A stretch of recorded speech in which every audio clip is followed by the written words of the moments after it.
اعوذ باللہ من الشیطان الرجیم بسم اللہ الرحمن الرحیم ربنا وآتنا ما وعدتنا على رسلك ولا تخزنا يوم القيامة إنك لا تخلف الميعاد صدق الله العظيم.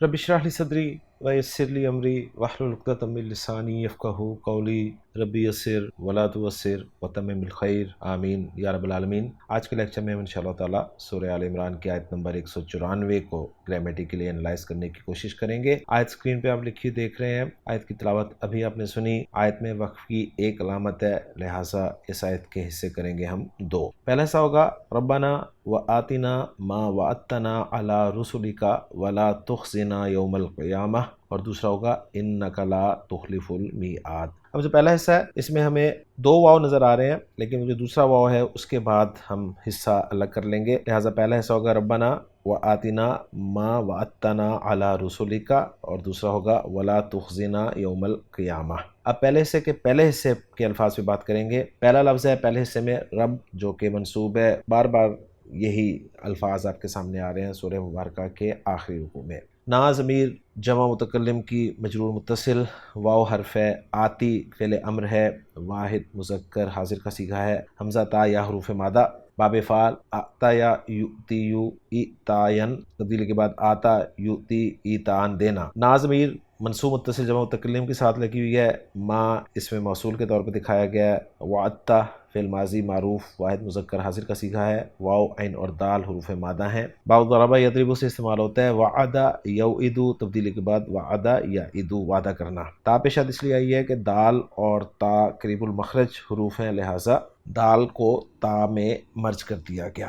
وعدتا کے ساتھ جو نا ضمیر ہے وہ بھی منصوب متصل جمع متکلم کی لگی ہوئی ہے، علی حرف جر ہے، علا کے بعد رسول، رسول کی جمع مجرور آپ دیکھ رہے ہیں، اور رسول کے ساتھ کاف ضمیر مجرور متصل واحد مذکر حاضر کی لگی ہوئی ہے۔ پہلے حصے کے دوسرے حصے میں واو حرف ہے، لا حرف ہے، کون سا حرف ہے؟ آگے فعل مضارع مجزوم نظر آ رہا ہے، تخزی۔ یہ اصل میں تخزی تھا، یا ڈراپ ہو گئی ہے، اور ہم جانتے ہیں کہ فعل ناقص جب مجزوم ہوتا ہے تو آخر میں آنے والی واو یا ڈراپ ہو جاتی ہے، تو لا ناہیہ ہوا۔ فعل پہ بات کریں گے، خا زا اور یا حروف مادہ، پچھلی آیت میں بات ہو چکی ہے اس مادے پہ، لیکن دہرا دیتا ہوں آپ کے لیے۔ باب فعل اخزا یا یخزی یو، تبدیلی کے بعد اخزا یخزی اخزاءً، رسوا کرنا۔ یہاں بھی جو نا ضمیر لگی ہے، ضمیر منصوب متصل جمع متکلم کی ہے، اور یوم القیامتی دو الفاظ جس میں یوم منصوب اور القیامتی مجرور۔ اب جو دوسرا حصہ ہے اس کے الفاظ بات کریں گے، اس میں انا حرف ظروف مشبہ بالفعل ہے، سا ضمیر لگی ہوئی ہے، واحد مذکر حاضر کی ضمیر منصوب متصل، لا حرف نفی ہے اس لیے کہ فعل مضارع آگے آپ کو مرفوع نظر آ رہا ہے۔ تخلف فعل مضارع، خا لام فا حروف مادہ، باب فعال اخلف یخلف اخلافاً، خلاف کرنا۔ المیعاد منصوب اسم ہے۔ جو الحمدللہ آیت نمبر 194 کے تمام الفاظ پہ بات مکمل ہوگی۔ اب چلتے ہیں جملوں کے اعراب کی طرف۔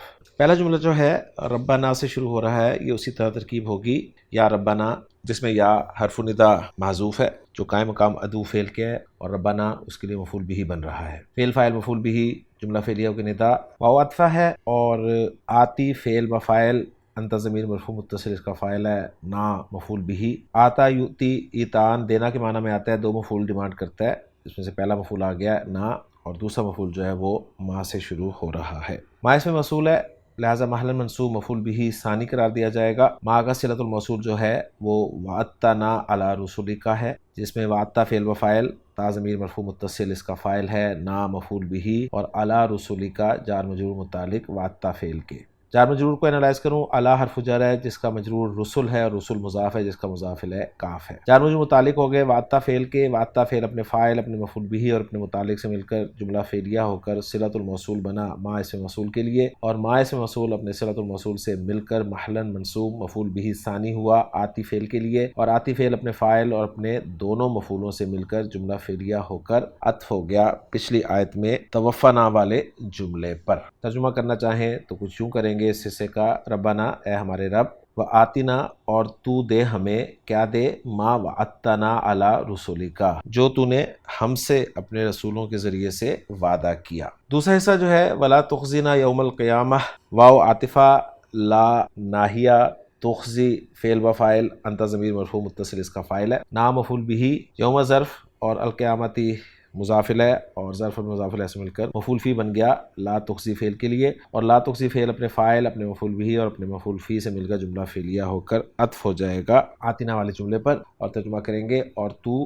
ہمیں قیامت کے دن رسوا نہ کر۔ اور آخری جملہ اس آیت کا انک لا تخلف المیعاد، انا حرف ظروف مشبہ بالفعل، کاف اس کا اسم ہے اور خبر کی جگہ پر انا کی ایک جملہ فعلیہ آ رہا ہے جو کہ لا تخلف المیعاد ہے، جس میں لا نافیہ ہے، تخلف فعل بفاعل، انت ضمیر مرفوع متصل اس کا فاعل ہے، اور المیعاد مفعول بہ ہے۔ فعل اپنے فاعل اور مفعول بہ سے مل کر جملہ فعلیہ ہو کر محلاً مرفوع خبر بن گیا انا کی، اور انا اپنے اسم اور خبر سے مل کر جملہ اسمیہ تعلیلیہ بن گیا۔ تو الحمدللہ جی ہماری ورکنگ مکمل ہو گئی ہے۔ اب ذرا محمود صافی صاحب کی ورکنگ کے ساتھ اپنی ورکنگ کو میچ بھی کر لیتے ہیں۔ محمود صافی صاحب نے ربنا لا محل لہ اعتراضیہ دعائیہ جملہ قرار دیا ہے، آتنا والا جملہ لا محل لہ معطوف والا جملہ توفنا فی الآیت السابقہ، واتنا لا محل لہ صلۃ الموصول اسمی اول حرفی ما، یعنی انہوں نے ما کو کہا ہے کہ یہ ما مصدریہ بھی ہو سکتا ہے۔ لا تخزنا والا جملہ لا محل لہ معطوف والا جملہ آتنا، اور انک لا تخلف المیعاد والا جملہ لا محل لہا تعلیلیہ، اور لا تخلف المیعاد والا جملہ فی محل رفع خبر انا۔ تو الحمدللہ جی ورکنگ ہماری 100% میچ کر گئی محمود صافی صاحب کی ورکنگ کے ساتھ۔ اب اس آیت کا ہم دیکھتے ہیں ترجمہ۔ اس آیت کا ترجمہ ہے ربنا اے ہمارے رب، و آتنا اور ہمیں عطا فرما، ما وعدتنا علی رسولکا جس کا وعدہ تو نے ہم سے اپنے رسولوں کی زبانی کیا ہے، ولا تخزنا یوم القیامہ اور ہمیں قیامت کے دن رسوا نہ کر، انک لا تخلف المیعاد بے شک تو وعدے کی خلاف ورزی نہیں کرتا۔ اس کے بارے میں یہ لکھا گیا ہے کہ ہمیں یہ ڈر تو نہیں کہ تو وعدہ خلافی کرے گا، بلکہ ہمیں ڈر اپنے ہی اعمال سے ہے کہ یہ اچھے نہیں ہیں، کہیں ہماری رسوائی کا باعث نہ بنے۔ اگر تو اپنی رحیمی و کریمی اور غفاری سے ہماری کوتاہیوں کو معاف فرما دے اور ہمیں رسوائی سے بچا لے تو ہماری عین سرفرازی اور تیری بندہ نوازی ہے۔ بس کلمہ انک لا تخلف المیعاد سے مقصد عاجزی، خشوع اور بندگی کا اظہار ہے، نہ کہ اس کا مطالبہ، کیونکہ اللہ تعالیٰ سے وعدہ خلافی تو محال ہے، پھر مومن اس کا تصور کیسے کر سکتے ہیں۔ تو الحمدللہ جی آج کے لیکچر میں سورہ آل عمران کی آیت نمبر 194 الحمدللہ مکمل ہو گئی ہے۔ انشاءاللہ تعالیٰ اگلے لیکچر میں اگلی آیت کے ساتھ آپ سے ملاقات ہوگی۔ سبحانک اللہم و بحمدک، اشہد ان لا الہ الا انت، استغفرک و اتوب الیک۔